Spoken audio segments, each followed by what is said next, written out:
সম্মানিত ভাইয়েরা আমার, রমজানুল মুবারক কতটা গুরুত্বপূর্ণ।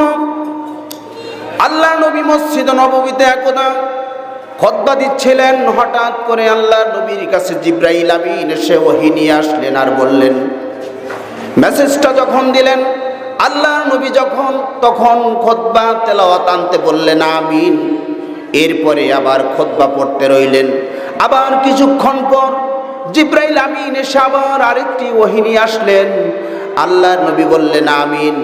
আবার কিছুক্ষণ পর আরেকটি সংবাদ দিয়ে আসলেন আল্লাহর নবী। সেই সংবাদের পরে আল্লাহর নবী বললেন আমিন, আল্লাহ কবুল করুন। নামাজ শেষ, খুতবা শেষ, নামাজ শেষ। এরপরে সাহাবে কেরাম আরজ করলেন, ইয়া রাসূলুল্লাহ, ইয়া হাবিবাল্লাহ, আপনি অন্যান্য দিন নামাজ পড়ান, খুতবা পাঠ করেন, কিন্তু আজকে যে এই খুতবাটা আপনি পাঠ করলেন তা একটু ব্যতিক্রম।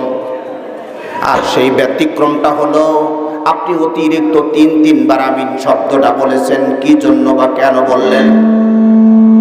আল্লাহর নবী বলেন, ও আমার সাহাবারা, আমি যা জানি তোমরা তা জানো না, আর আমি যা দেখি তোমরা তা দেখো না। আমি যখন খুতবা দিচ্ছিলাম হঠাৎ করে আমার কাছে জিবরাইল আমিন আসলেন এবং বললেন যে যেই ব্যক্তি রমজান পাবার পরে সে তার আমল নামার থেকে গুনাহ মাফ করে নিতে পারল না, ওই ব্যক্তির চাইতে কপাল পোড়া হতভাগ্য ব্যক্তি আসমানের নিচে জমিনের উপরে আর নাই। আমি এই জন্য বলেছিলাম আল্লাহুম্মা আমিন, আল্লাহ তুমি কবুল করো। এরপরে বললেন, আরেকটি বার কেন বললেন? আল্লাহ নবী বললেন, আমার কাছে জিবরাইল আমিন এসে ওহী নিয়ে আসলেন আর বললেন, যার পিতামাতা জীবিত আছে কিংবা একজন অথবা উভয় জীবিত আছে, তাদের জীবিত সন্তানেরা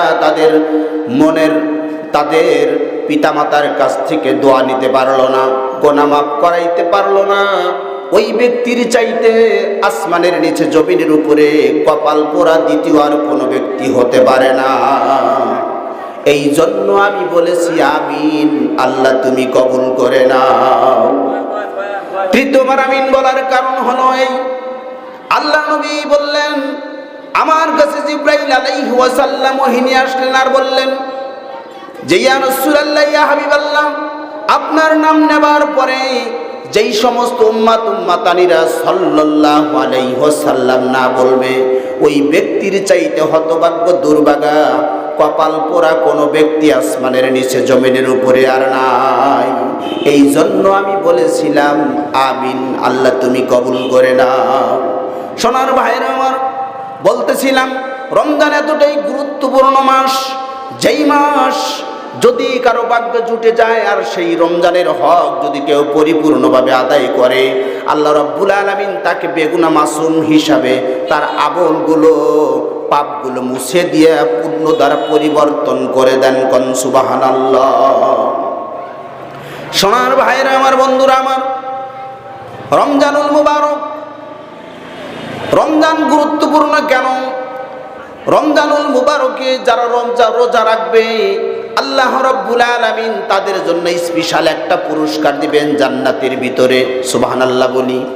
কি পুরস্কার? সেটি হলো এই, আল্লাহ রাব্বুল আলামিনের জান্নাতের ভেতর থেকে জান্নাতীদেরকে ডাকা হবে, আর সেই জান্নাতের ভেতরে একটি জান্নাতের দরজা, সেই দরজার নাম হচ্ছে বাবে রাইয়ান। রাইয়ান নামক জান্নাত।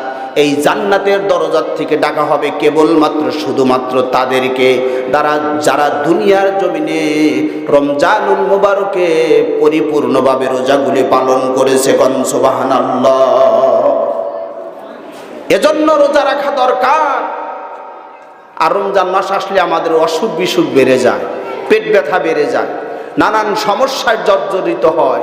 এরকম লোক সমাজে আছে না নাই? সোনার ভাইয়েরা আমার, ইসলামের মূল বুনিয়াদ হলো 5টি। আল্লাহ নবী বলেছেন ইসলামের মূল বুনিয়াদ হলো 5টি।